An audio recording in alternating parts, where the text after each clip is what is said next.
أعوذ بالله من الشيطان الرجيم. بسم الله الرحمن الرحيم. الحمد لله رب العالمين، والصلاة والسلام على أشرف الأنبياء والمرسلين وعلى آله وأصحابه أجمعين. Amma ba'du, Rabbi shrah li sadri wa yassir li amri wahlul 'uqdatam min lisani yafqahu qawli. Kita teruskan ya mengenai persoalan surga. Ya, seperti juga yang sudah-sudah saya terangkan mengenai bahasa neraka itu juga mempunyai nama-nama, sudah saya terangkan. Dan pada kaset ini juga akan saya jelaskan bahasa surga itu juga mempunyai nama-nama, mempunyai tingkat-tingkat yang saya jumpai. Di dalam Quran ada 8 yang saya jumpai. Ya mungkin lebih ya, silakan saja nanti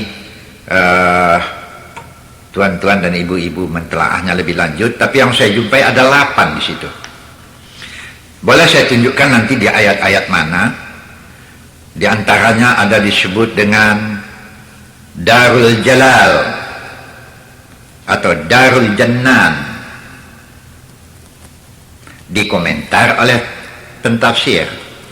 Darul Jalal atau Darul Jannan yang diperbuat, dibina daripada mutiara yang putih bersih. Diperbuat dari mutiara yang bersih, putih bersih. Ini komentar. Ada yang bernama Darussalam. Ada yang mengomentar, diperbuat daripada yakut yang merah menyenangkan.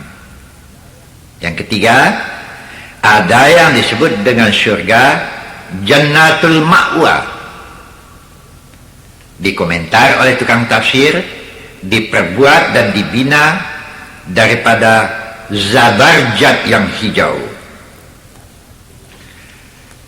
Kemudian yang keempat, ada yang disebut dengan Jannatul Khuldi.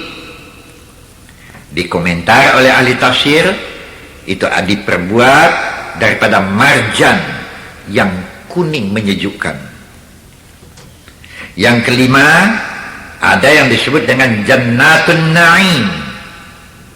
Dikomentar oleh tukang tafsir, diperbuat daripada perak yang putih bersih. Yang keenam, ada yang disebut dengan Jannatul Firdaus. Dikomentar oleh tukang tafsir, ini dibina daripada emas yang murni. Yang ketujuh disebut dengan surga Darul Mukramun. Dikomentar oleh tukang tafsir, diperbuat daripada kasturi yang sudah dibekukan, harum. Kemudian yang ke-8 disebut dengan Jannatu Adnin. Tukang komentar dalam tafsirnya mengatakan ini diperbuat daripada mutiara yang putih bersih. Ini yang saya jumpai. Ini semuanya saya jumpai di dalam ayat. Coba lihat nanti surat Al-Ghasyiyah ayat yang ke-10, Al-Haqqah ayat yang ke-23. Di situ disebut dengan Jannatun 'Aliyah. Ada lagi yang disebut dengan Jannatun 'Aliyah. Kemudian di dalam surat Al-Ma'arij, ini agak ilmiah sedikit nih ya, gitu. Ya, sebagai penutup daripada persoalan di seberang kematian, agak ilmiah lah sedikit ya. Cobalah periksa Al-Ma'arij ayat yang ke-35. Di situ disebut Jannatum Mukramun. mukramun, surga mukramun. Kemudian surga yang disebut dengan Darussalam ini dapat kita dilihat di dalam surat Al-An'am 127. Darussalam ini juga dapat kita jumpai di surat Yunus ayat yang ke-25. Kemudian yang disebut dengan Jannatul Ma'wa ini kita jumpai di surat An-Najmi ayat yang ke-15. Kan ada tuh wan najmi idza hawa ma dhalla sahibukum wa ma gawa. Teruslah ya, kalau seseorang sedang memberikan ceramahnya di sekitar persoalan Isra Mi'raj, ini kata-kata ma'wa kita jumpai ini di surat An-Najmi itu ayat yang ke-15. Kemudian kata-kata ma'wa ini juga, Jannatul Ma'wa ini kita jumpai juga di surat As-Sajadah ayat yang ke-19, di surat An-Nazi'at ayat yang ke-41. Kata-kata Jannatul Ma'wa kita jumpai. Kemudian kita jumpai lagi Jannatul Khuldi, surga khuldi, Jannatul Khuldi, itu kita jumpai di surat Al-Furqan ayat yang ke-15. Wah, ini untuk pelajar-pelajar di Sanawi atau Aliyah, pelajar-pelajar di IAIN. Oh, ini catatlah ini ya. Saya kadang-kadang kalau kita berbicara di muka intelek-intelek, mereka ingin tahu di mana ini dijumpai, di mana ini dijumpai. Kalau di muka umum, oke lah. Tapi di muka intelek-intelek kita, orang yang ingin mendalami ilmu, semua dia ingin mengetahui di mana sumbernya. Nah, Jannatul Khuldi itu kita jumpai di surat Al-Furqan ayat yang ke-15. Kemudian kita jumpai lagi Jannatun Na'im. Ini kita jumpai di surat As-Suara ayat yang ke-85. Oh, saya perbaiki, bukan suara, ayat suhara ya. Bukan suha, suha-ha. Ayat ke-85. Juga Jannatun Na'im ini kita jumpai juga di surat Al-Ma'arij ayat yang ke-38. Kata-kata Jannatun Na'im juga kita jumpai di surat Al-Waqi'ah ayat yang ke-89. Dan kata-kata Jannatun Na'im juga kita jumpai di surat Al-Ma'idah ayat yang ke-65. Nah, selesai Jannatul Na'im. Kita jumpai lagi Jannatul Firdaus. Jannatul Firdaus itu kita jumpai di surat Al-Kahfi ayat 107. Saya agak ragu ya, 107 atau 108. Salah satu lah itu ya, coba lihat nanti. Tapi pasti di surat Al-Kahfi. Jannatul Firdaus ini juga kita jumpai di surat Al-Mu'minun ayat yang ke-11. Al-Mu'minun. Kata-kata Jannatul Adnin itu kita jumpai di surat Taubat ayat yang ke-72. Surat Sad ayat yang ke-50, surat Taha ayat yang ke-76. Ya, itulah dia yang saya jumpai ya. Mungkin barangkali yang ahli penyelidik dapat menjumpai lagi yang lain-lainnya, tapi yang saya jumpai itulah semuanya. Ya, semua surga-surga itu merupakan kota-kota atau negara-negara luas sekali, indah, cukup segala, baik merupakan tamannya, perkebunannya, ya macam kita di sini ada tempat renangnya, ada tempat rileksnya, semualah, segala macam permainan.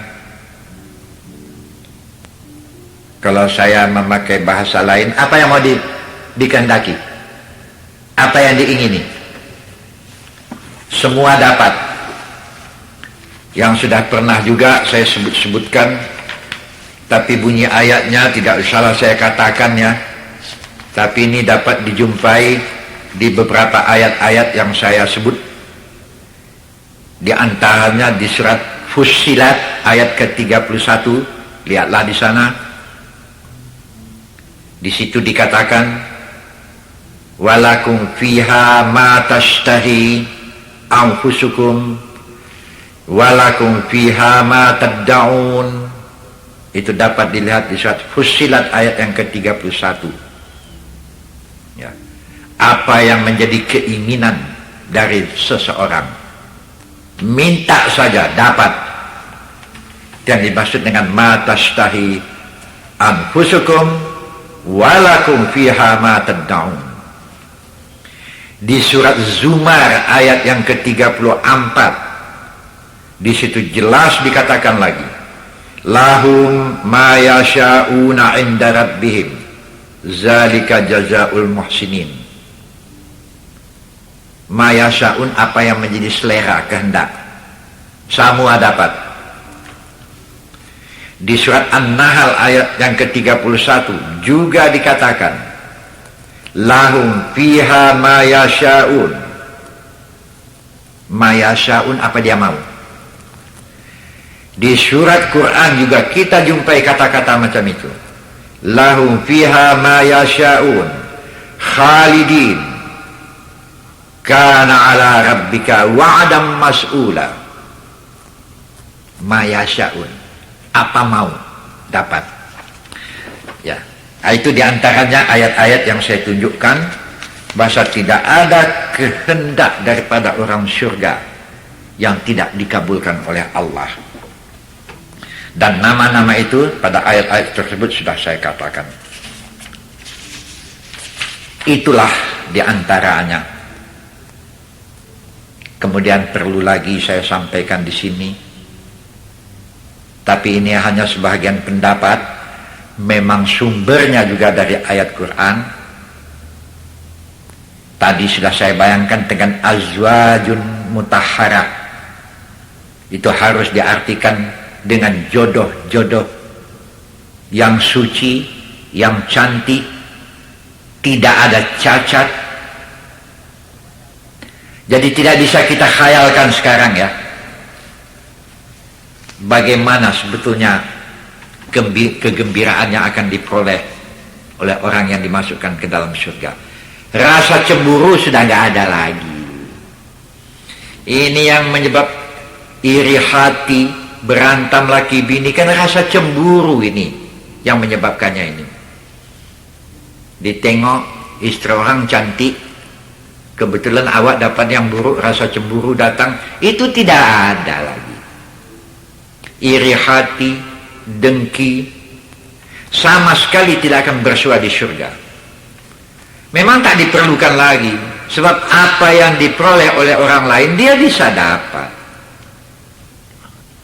Nampaknya istri yang cantik, pasangan yang cantik orang lain, atau kebalikannya, nampak yang cantik macam itu, balik dia ke istananya yang macam itu dijumpainya. La yusta'tabun.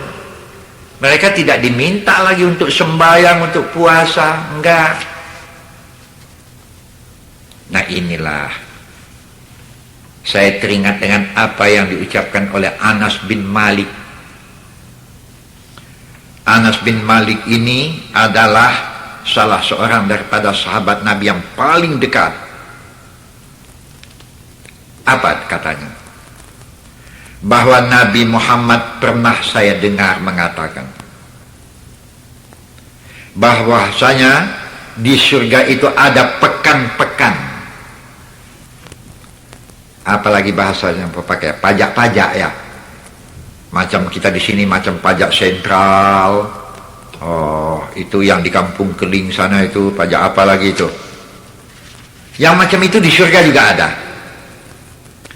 tapi bukan merupakan pekan atau pajak untuk jual beli, tidak.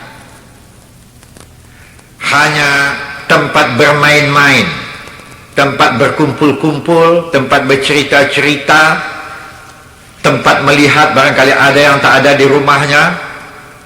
Di situ banyak contoh-contoh barang. Minta saja kepada penjaganya, nanti diantarkan ke rumah. Bayar? Enggak. Kalau cara kita sekarang ya, saya pernah pergi ke Jakarta, diberikan orang itu satu kartu, Pak, apa kalau nanti mau ini mau itu, pergi saja ke toko sana, tunjukkan saja ini, nanti mereka akan beri, kemudian tinggalkanlah kartu ini, dan Bapak tidak perlu bayar. Di Jakarta itu yang macam itu sudah saya jumpai. Di surga juga begitu ya. Pergi kita ke toko ini, pergi kita ke kedai sana, nampaklah buah-buahan yang belum pernah kita rasakan, atau nampak pakaian, nampak segala macam yang diingini, bagikan saja satu kartu, bagaimana bentuknya saya tidak tahu, pulang nanti ada yang mengantarkan. Sungguh ya, satu nikmat yang tidak ada contohnya di dunia. Tidak ada yang menjadi kesibukan daripada ahli surga itu kecuali hanya bersenang-senang, sibuk bermegah-megah, sibuk dengan segala macam kemesraan, bertandang dari satu mahligai ke mahligai lain. Yang macam itu janganlah sampai tergadai karena memperebutkan soal dunia. Sebab itulah ya, pernah Siti Aisyah bertanya, gambarkanlah bagaimana surga itu kepada kami ya Rasulullah. Waktu itulah Nabi mengatakan, hadis ini dapat dilihat dalam Sahih Bukhari, dalam Sahih Muslim. Kata Nabi, fiha ma la ainun ra'at wala uzunun sami'at wala khatra ala qalbin bashar. Hadis ini dapat dilihat di Bukhari dan di Muslim. Nikmat surga, maha nikmat yang tidak pernah mata manusia di dunia melihat nikmatnya macam itu. Tidak pernah mata manusia manapun di dunia yang melihat contohnya ada macam itu. Wala uzunun sami'at, tidak pernah telinga mendengar irama-irama dendang yang ada di sana dengan segala macamnya. Tak pernah telinga mendengar. Wala khatra ala qalbin bashar, dan tidak pernah terlintas di dalam hati. Maksudnya dikhayalkan, tak terkhayalkan, di atas segala-galanya, habis perkara. Ya, barangkali tidak akan berlebihan jika saya tambah kata-kata ini dengan yang dirasa belum pernah lidah merasakan di dunia nikmatnya. Bau harum yang dicium, tidak pernah harum yang macam itu kita cium di dunia ini. Termasuklah nafsu berahi dan nafsu seks yang tidak pernah dirasakan selama di dunia. Itu nikmat ya. Kalau mengenai rumah, tempat tinggal yang berbentuk mahligai, kalau saya memakai bahasa saya, tidak ada seorang insinyur dunia ini pun yang dapat menghayalkan keindahan bangunan surga itu. Dikhayalkannya pun tak bisa untuk dapat dibina di surga ini. luar biasa. Cukup dengan halamannya, dengan tumbuh-tumbuhannya, tak dengan apa-apanya lagi. Sebab itulah maka Allah senantiasa memperingatkan hambanya, bikinlah kebajikan selama hidup di dunia, sedikit ibadah tidak apa, jangan syarikatkan Allah. Walal akhiratu khairul laka minal ula. Ini di surat Ad-Duha kita jumpai ini, dan banyak lagi yang lainnya. Akhirat yang akan kamu temui, yang dimaksud di sini surga, jauh kali lebih baik daripada yang di dunia ini. Ambillah di dunia apa saja maumu, tapi jangan tergadai yang di sana. Sungguh besar sekalilah penyesalan, kerugian manusia-manusia yang tenggelam dalam lautan perebutan dunia, hanyut didendangkan oleh kemegahan-kemegahan dunia, hingga lupa dia dengan nikmat akhirat yang disampaikan oleh Allah melalui nabi-nabinya. Yang berkelailah, berdendam, beriri hati, hasud menghasut, tipu menipu. Ini semua untuk memperebutkan dunia ini. Itu macam Irak sama Iran itu, sama-sama orang Arab. Kita pun dulu di sini pernah berantem kita sama kita. Untunglah cepat sadar. Jangan ya. Rugimu, penyesalanmu tidak akan tanggung-tanggung. Ya tadi sudah saya bayangkan bahasa surga itu ada nama ini, ada nama ini, ada nama ini. Kalau ada orang bertanya, berkelas-kelas juga itu ya? Iya, surga itu juga berkelas-kelas. Karena iman dan amal orang kan tidak sama. Karena iman dan amal orang tidak sama, kelasnya juga tidak sama. Contohnya di dunia ada sama-sama di dalam bioskop, tapi ada yang di kelas VIP, ada yang di kelas 1, ada yang persis di muka layar, tak kedip-kedip berair mata tuh, tapi sudah di dalam. Ada yang tak dapat bangku pun, tegak saja. Tapi ada yang berkipas angin. Di kereta api pun begitu, ada yang di kelas 1, ada yang di kelas VIP. Kalau yang di kelas VIP itu makanan disediakan, semua disediakan. Kalau yang di gerbang di belakang sana, ya sama-sama di jalan kereta api juga, ikut juga di atas kereta api. Surga pun begitu. Nah, jadi nilai kelas itu menurut iman dan amal daripada seorang. Mereka akan bersaf-saf memasuki surga. Untuk ini termasuklah nabi-nabi dengan umatnya. Dan ada satu hal lagi yang paling indah sebagai penutup daripada apa yang saya katakan ya. Ini penutupnya ini ya. Bertemu dengan wajah Allah. Itulah hal yang sampai ke puncak.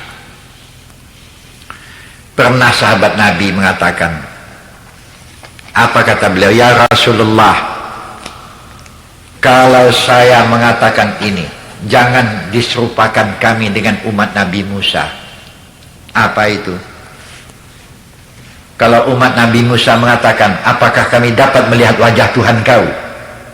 Ini adalah bentuk cemooh. Tapi kami dengan ikhlas menanyakan, jangan serupakan kami dengan mereka. Apa itu? Apakah kami juga akan melihat wajah Tuhan kami? Ini penutupnya ya. Apa kata Nabi? Masih ragu kalian melihat terbit matahari cerah di waktu pagi? Tidak, kata sahabat. Apa kata Nabi lagi? Masih ragu kalian melihat bulan penuh 14 hari yang tidak ada satu awan pun menutupnya? Masih ragu kalian begitu jelasnya bulan kalian lihat? Sahabat menjawab, tidak. Begitulah jelasnya nanti kamu melihat wajah Tuhan kamu di surga. Di surga ini tidak ada nikmat yang paling tinggi tatkala bertemu dengan Tuhan. Itu maka di dalam Quran ada disebut, cuma saya tidak ingat di surat mana ya. Wa may yarju liqa rabbih fatamannaul mauta in kuntum sadiqin. Kalau diberi kesempatan saya melihat Quran sebentar bisa lah ini ya. Tapi kalau tuan-tuan memadakan macam ini, syukurlah. Jelas ayat ini, berulang kali saya baca, cuma di surat mana, inilah kekurangan saya ini kadang-kadang. Bunyi ayatnya saya hafal betul. Wa may yarju liqa rabbih fatamannaul mauta in kuntum sadiqin. Barang siapa yang ingin berjumpa dengan Tuhannya, maka dia mengingini makin cepat mati makin baik. Bunuh diri tidak boleh. Itu di Quran itu ya. Ya Allah, di surat mana lah ini ya. Kadang-kadang kesal juga saya ya. Wa may yarju liqa rabbih fatamannaul mauta in kuntum sadiqin. Jadi isinya, orang yang beriman percaya dengan berita-berita yang disampaikan Nabi melalui Al-Quran ini dengan segala nikmat. Oh, makin cepat mati makin baik. Banyak kali tingkah di dunia ini ada saja yang menyakitkan. Ya tahan-tahankanlah ya. Dan saya tutuplah dengan satu hadis kudusi. Hadis kudusi ini dapat dilihat dalam Sahih Bukhari, Sahih Muslim. Yang dimaksud dengan hadis kudusi, wahyu, tapi tidak diperintah kepada Nabi untuk mengkitabkannya. Inilah penutup daripada ceramah saya di seberang kematian yang sudah sampai kepada 14 belum ya. Apa kata Nabi? Allah mengatakan kepada saya, malam yarda bikadai. Satu ya. Walam yasbir ala balai. Dua. Walam yashkur ala nu'amai. Tiga. Falyatlub rabban siwai. Itu penutupnya. Siapa yang tidak reda dengan apa yang saya tentukan, maksudnya kesal, sudah diusahakan tapi tak dapat, berburuk sangka, itu artinya tidak rela dengan apa yang ditentukan Tuhan. Siapa yang mau sakit, dokter pun sakit, obat alhamdulillah kalau baik, kalau tak baik bagaimana? Ya sudahlah, jangan bersangka buruk. Siapa orang yang tidak rela dengan apa yang saya tentukan, tidak senang ya. Kedua, walam yasbir ala balai, tidak sabar dengan cobaan yang saya timpakan. Kajinya sudah ada, imanmu tetap dicoba. Yang terakhir dikatakan, tidak tahu berterima kasih kepada Allah dengan nikmat yang diberikan. Sujud, puasa, haji, sedekah, infak, ini bukti tanda terima kasih. Kalau tidak terlaksana yang tiga ini, falyatlub rabban siwai, tidak usah bertuhan kepada saya lagi. Artinya kamu tidak akan masuk ke dalam surga. Kalaupun masuk, lewat neraka lebih dahulu.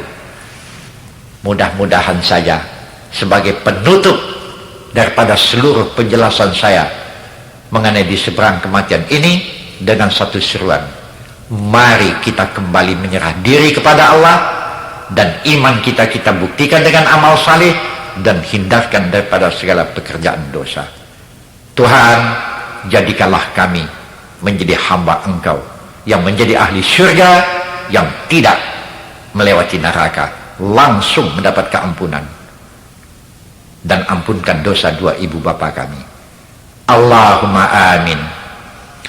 Assalamualaikum warahmatullahi wabarakatuh.